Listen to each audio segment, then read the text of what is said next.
you again. You might have met him Yes. 10 years ago or something. I believe so. Is this okay here? It is. It's totally fine. That was a good. I'm sorry. We'll try to add to it. And they said that she didn't give any breaking news. We had breaking news this morning, though. Yeah. To really get to 30, 40, 50% EVs being sold, you have to appeal to people that are in that $30,000 to $35,000 price range. That's where the Bolt is already there, but the Equinox is just a phenomenal vehicle. So I think when we look at the portfolio, we look at our brands, I think that's what's going to drive adoption. Because again, it's getting that person who only owns one vehicle.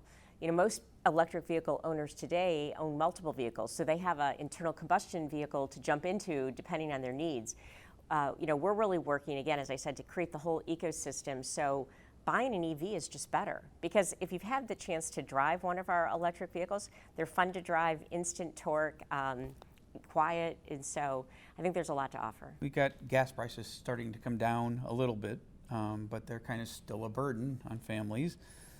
Interest rates, they're saying another point possibly now after yesterday's inflation numbers. What do you think is going to happen with the economy now? Are we headed into some sort of recession? It's really hard to say if you think about it. We're in uncharted waters with, coming off of a pandemic, all of the different supply constraints that many different industries have faced.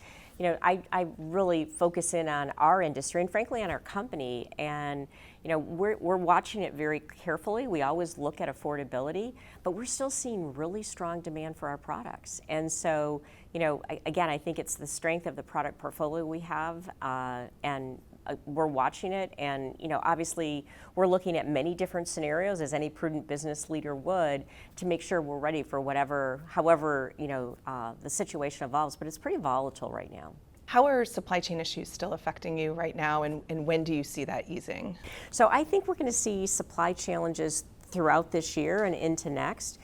General Motors, from a semiconductor perspective, by mid-decade, we're going to be leveraging 3 families of semiconductors that will be able to have higher scale. Because in the past, General Motors really didn't buy a lot of semiconductors. We bought those through our suppliers, our tier 1s, our tier 2s, et cetera.